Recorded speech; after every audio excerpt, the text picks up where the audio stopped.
Assalamualaikum warahmatullahi wabarakatuh. Syukur alhamdulillah kita panjatkan kepada Allah atas segala nikmat yang telah Allah berikan kepada kita. Dan tak lupa salawat serta salam kita haturkan kepada junjungan kita Nabi besar Muhammad sallallahu alaihi wasallam yang kita nantikan syafaatnya di yaumul qiyamah. Pemirsa TV-ku yang dirahmati Allah, senang sekali saya Fajar Triutami bisa hadir menyapa Anda dalam acara Ulama Menyapa. Insya Allah, alhamdulillah kita dipertemukan dengan bulan Ramadan. Dan sebagai seorang muslim, persiapan apa saja nih yang perlu kita lakukan untuk menyambut bulan Ramadan? Sudah hadir di studio kita Direktur Pesantren Tahfidz Al-Quran MAJT Basnas Jawa Tengah, Bapak Dr. Andes Haji Muhammad Saifuddin MA. Assalamualaikum Pak Kiai. Waalaikumsalam warahmatullahi wabarakatuh, Mbak Fajar, Bapak pemirsa sekalian. Sehat Pak Yai menyambut bulan Ramadan. Insyaallah. Semangat J. Iya. Baik, kita harus bersemangat menyambut bulan Ramadan. Lalu persiapan apa saja nih yang perlu kita lakukan untuk menyongsong bulan Ramadan 1445 Hijrah ini, Yai? Baik, pemirsa sekalian, sebelum dijawab pertanyaan apa persiapan kita untuk menyongsong bulan suci Ramadan, perlu kita ketahui mengapa kita perlu menyongsong bulan suci Ramadan. Karena bulan suci Ramadan adalah bulan yang sangat istimewa, bulan yang penuh dengan keistimewaan-keistimewaan yang memang diistimewakan oleh Allah Subhanahu wa Ta'ala. Dalam kehidupan sehari-hari kita sering menyongsong kelahiran putra, menyongsong promo besar-besaran, menyongsong ini itu dan sebagainya. Dalam rangka itu semua, biasanya kita mempersiapkan segala sesuatunya. Kalau misalnya di sebuah mall sedang ada promo besar-besaran, dalam rangka menyongsong promo itu kita menyiapkan sekian banyak uang untuk membelanjakannya. Demikian juga sepasang suami istri yang sedang menunggu kelahiran putranya, dalam rangka untuk menyongsong putranya tersebut, maka dipersiapkan beli ini, beli itu, persiapan fisik, persiapan doa, persiapan segala macam dalam rangka menyongsong kelahiran putranya tersebut. Nah, Ramadan itu lebih dari sekedar lahirnya si jabang bayi. Ramadan lebih dari sekedar promo besar-besaran yang diberikan oleh mall atau pusat perdagangan. Ramadan, kata para ulama, awaluhu rahmah wa awsatuhu maghfirah wa akhiruhu idkun minan nar. Awalnya itu adalah rahmat, kemudian ada maghfirah, dan terakhir puncak dari keistimewaan bulan suci Ramadan ketika kita bisa menggapainya, yaitu kita bisa terbebas dari api neraka, yang otomatis berarti kita akan masuk surga biidznillah subhanahu wa ta'ala. Nah, kembali kepada pertanyaan tadi, bagaimana kita menyongsong itu semua. Nah, karena Ramadan itu lebih banyak hal-hal yang terkait dengan ibadah fisik, ibadah ruhiyah, maka kita harus mempersiapkan itu semua. Sebagaimana dikatakan para ulama bahwa Ramadan di satu sisi pahala dilipat gandakan, dengan demikian dosa-dosa yang kita lakukan di bulan Ramadan, dosanya atau hukumannya juga akan dilipat gandakan. Oleh karena itu, yang perlu kita persiapkan adalah persiapan fisik, dalam arti supaya kita bisa tangguh dan teguh untuk menjalankan sholat tarawih, untuk tadarus Al-Quran, untuk bersilaturahim. Persiapan material, yaitu untuk menyiapkan buka, untuk menyiapkan sahur, untuk memberikan infak kepada fakir miskin, dan sebagainya. Dan persiapan ruhiyah, dalam artian apa? Dalam artian kita harus senantiasa dalam keadaan dalam keadaan prima. Ada misalnya rasa capek, ada rasa bosan, kita harus siap bagaimana mengatasinya. ada rasa jemu, ada pilihan lain yang barangkali lebih menarik bagi kita dibanding dengan sholat tarawih, dibanding dengan tadarus Al-Quran, kita harus bisa mengatasinya. Jadi paling tidak ada persiapan fisik, ada persiapan material, dan ada persiapan ruhiyah untuk menyongsong bulan suci Ramadan. Iya, itu dia, lahiriah dan batiniah dipersiapkan gitu ya semuanya. Jadi ini merupakan momen yang luar biasa karena kita nantikan setahun sekali di bulan Ramadan ini. Lalu apa nih Yai hikmah di bulan Ramadan? Hikmah di bulan suci Ramadan ini sebetulnya adalah kita diajak kembali menuju kepada fitrah kita. Fitrah kita sebagai manusia tidak lain dan tidak bukan, itu adalah manusia yang suci, manusia yang beriman, manusia yang lurus menjalani perintah-perintah Allah Subhanahu wa Ta'ala. Nah, barangkali dalam 11 bulan kita melenceng sana, melenceng sini. Barangkali keteguhan kita selama 11 bulan ikut tidak kenceng, belok sana, belok sini. Maka dengan bulan suci Ramadan kita bisa kembali menjadi fitrah. Fitrah dalam artian apa? Fitrah dalam artian kita ingat, kita di dalam meniti bulan suci Ramadan kita harus melaksanakan sebagaimana fitrah kita. Fitrah kita itu adalah berbuat baik, bukan berbuat buruk.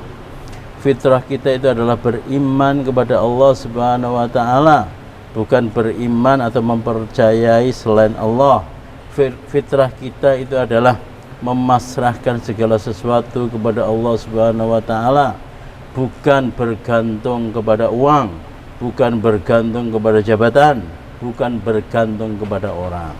Nah, dengan adanya bulan suci Ramadan, kita diajak untuk kembali kepada fitrah. Nah, ketika kita sudah kembali kepada fitrah, menjalani fitrah kita sebagai manusia yang suci dan beriman kepada Allah Subhanahu wa Ta'ala, maka di ujung bulan suci Ramadan kita benar-benar fitrah dalam artian yaitu fitrah suci dari dosa-dosa, dan insya Allah kita akan terbebas dari api neraka, dan insya Allah kita akan masuk surganya Allah Subhanahu wa Ta'ala. Amin ya Rabbal Alamin. Baik, lalu bagaimana kita menjadi seorang yang fitrah dalam mengimplementasikan ibadah kita di bulan Ramadan? Tapi sesaat lagi kita akan kembali setelah commercial break berikut ini. Tetap dalam Ulama Menyapa.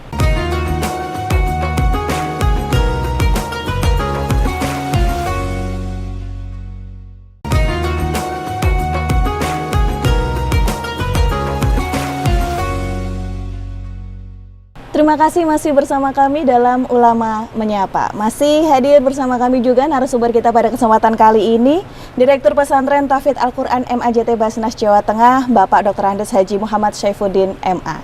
Seputar menyongsong bulan Ramadan, tadi kita sudah banyak sekali menimba ilmu dari beliau bahwa kita mempersiapkan diri untuk menjadi pribadi yang fitrah, yang suci kembali. Lah, ini gimana mengimplementasikannya ya di bulan Ramadan ini agar kita mendapatkan tadi kesucian nantinya di ujung bulan Ramadan? Baik Mbak Fajar dan para pemirsa sekalian, dalam mempersiapkan kita sudah diajari oleh Rasulullah SAW semenjak bulan Rajab. Semenjak bulan Rajab kita diajari oleh Rasulullah, Allahumma barik lana fi Rajab wa Sya'bana wa ballighna Ramadan. Jauh sebelum bulan Ramadan kita diajari oleh Rasulullah, Allahumma sallimni Ramadan wa sallim Ramadan li. Ya Allah, antarkan aku kepada Ramadan dan antarkan Ramadan kepadaku ya Allah, dan semoga amal kebaikanku diterima oleh Allah Subhanahu wa Ta'ala. Ini dalam rangka apa? Yaitu dalam rangka untuk mempersiapkan fisik kita, rohaniah kita, batiniah kita dan sebagainya. Dan yang perlu diketahui, kita sebagai insan biasa, insan yang lemah, sehebat apapun persiapan fisik yang kita lakukan, sekuat apapun persiapan rohaniah dan batiniah yang kita lakukan, tapi Allah berkehendak lain, maka semuanya akan bubar. Oleh karena itu, lebih dari semuanya itu, dari awal dan akhir, pertama-tama kita memohon kepada Allah Subhanahu wa taala supaya Allah menolong kita, supaya Allah yang mengantarkan kita kepada Ramadan. Dan kalau kita mengawali segala sesuatu dengan gandulan, dengan bertopangan, dengan memohon bimbingan dan pertolongan dari Allah Subhanahu wa taala, insya Allah tahapan-tahapan berikutnya akan diberi kemudahan oleh Allah Subhanahu wa taala. Nah, kemudian oleh masyarakat kita itu diejawantahkan, diimplementasikan dengan persiapan-persiapan. Ada yang nyadran, ada yang kemudian kungkum, ada yang ini, ada yang itu. Itu semua tidak lain dan tidak bukan, itu sesungguhnya itu adalah dalam rangka untuk menyiapkan fisik, untuk menyiapkan mental, untuk menyiapkan segala sesuatunya di dalam menyambut bulan suci Ramadan. Dan di dalam persiapan suatu ibadah itu Rasulullah SAW itu dengan sangat bijak itu juga mengajari kita, misalnya sebelum si anak mencapai usia akil balik, usia 7 tahun, dia sudah diperintahkan muru auladakum, perintahlah anak-anakmu bis sholati, untuk mengerjakan sholat, wahum bisa mengisinin, ketika mereka usia 7 tahun. Jadi sebelum sekian tahun, sebelum kewajiban sholat itu dibebankan kepada si anak, sudah ada persiapan mental.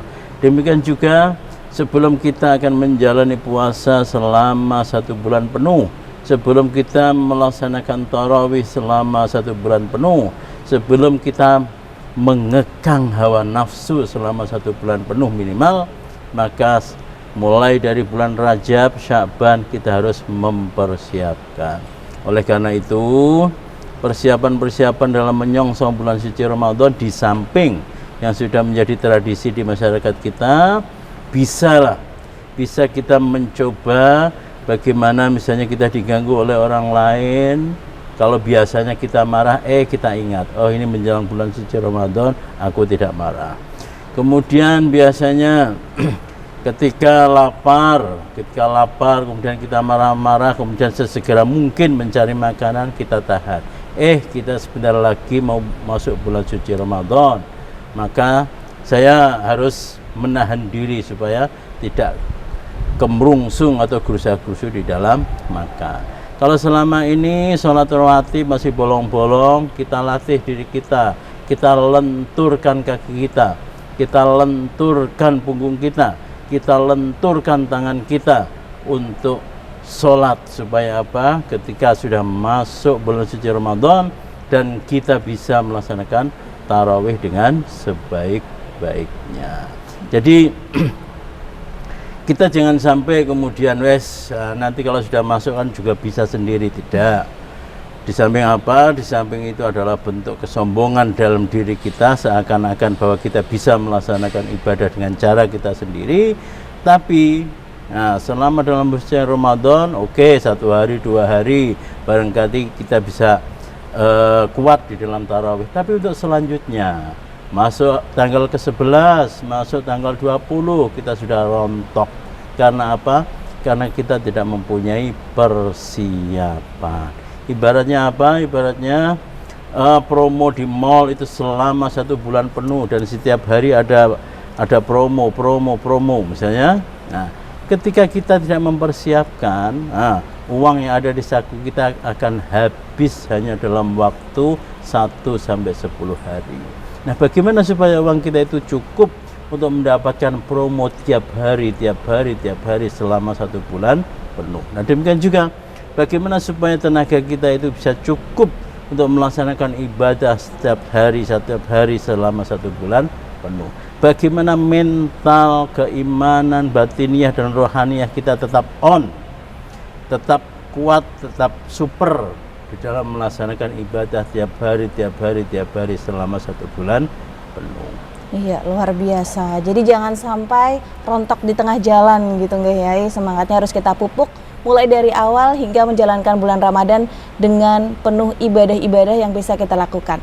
Kita akan break sejenak, masih dalam Ulama Menyapa, tetap bersama kami.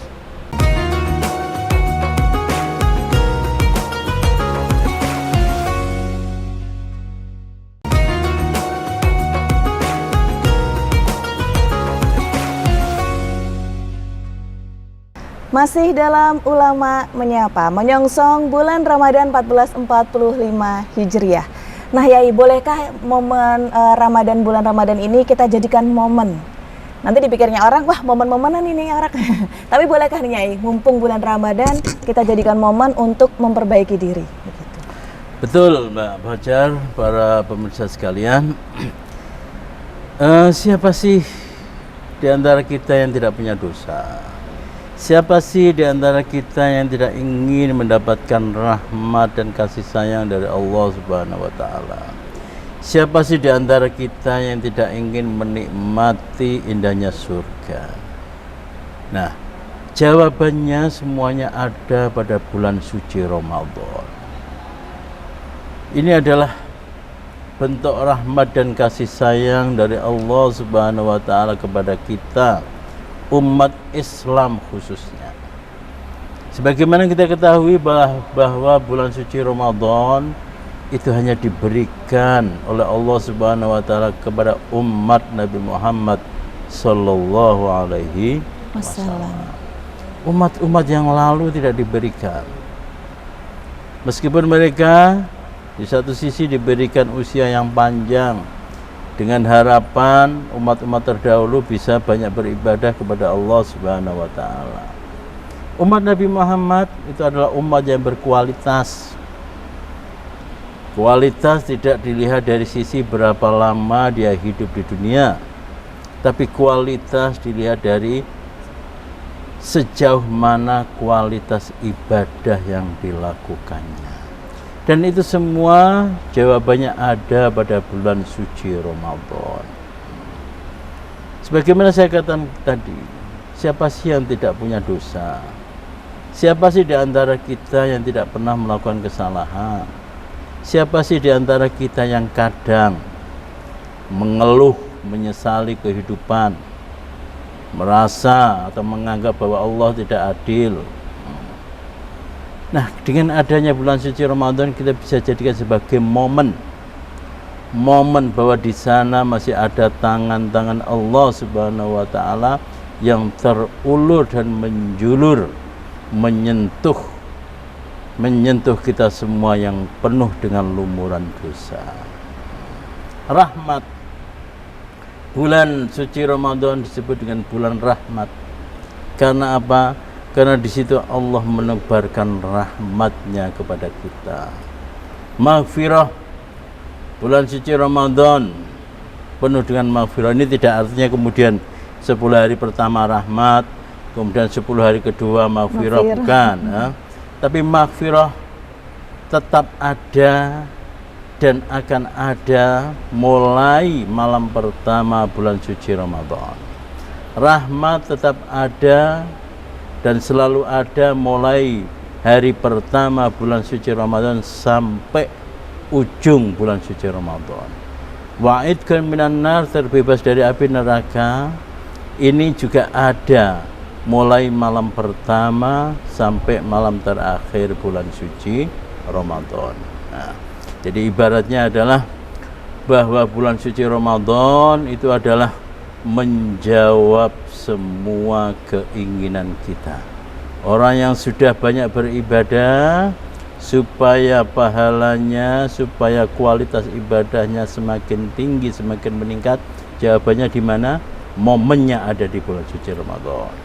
Orang yang penuh dosa dan kesalahan kemudian mencari bagaimana cara peleburan dosa, jawabannya di mana? Jawabannya adalah ada pada momen bulan suci Ramadan.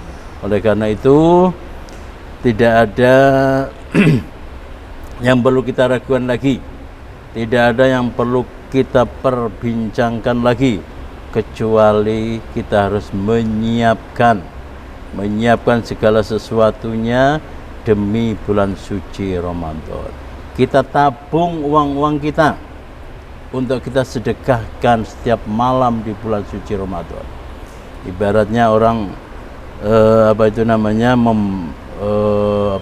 untuk mendapatkan hadiah, kita harus memberanjang selama 30 hari. Kita beranjang, taruhlah setiap hari kita sedekah 10.000 misalnya ya. Kalau misalnya ternyata promonya jatuh di tanggal 3, tanggal 3 kita bisa mendapatkan, karena apa? Kita bersedekah tiap hari. Demikian juga kita harus memantapkan tekad untuk tadarus setiap hari. Supaya apa? Supaya ketika Allah menurunkan kok tiba-tiba rahmat bagi orang yang membaca Al-Quran itu jatuh pada tanggal 5, kita ada di situ dan kita mendapatkan itu. Nah, jadi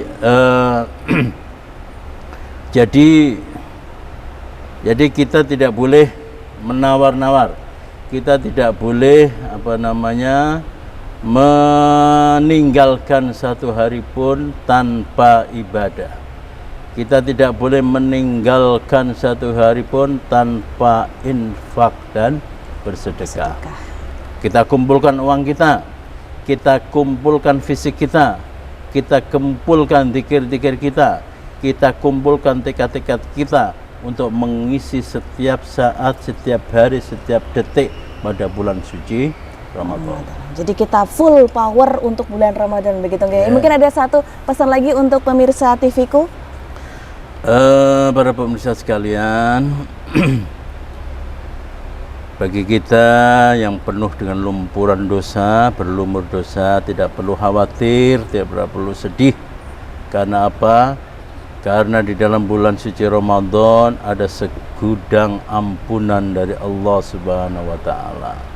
Bagi orang yang suka dengan beribadah, maka berbahagialah, karena pada bulan suci Ramadan ibadah yang biasa kita lakukan pahalanya akan dilipat gandakan oleh Allah Subhanahu wa taala.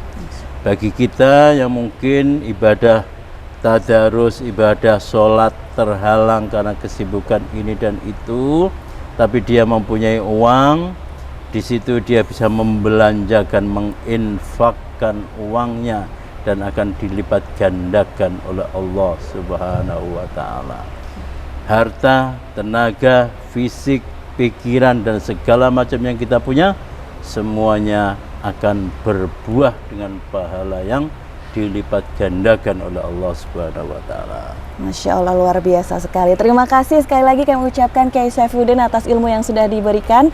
Dan demikian pemirsa TV-ku Ulama Menyapa pada episode kali ini. Fajar pamit undur diri.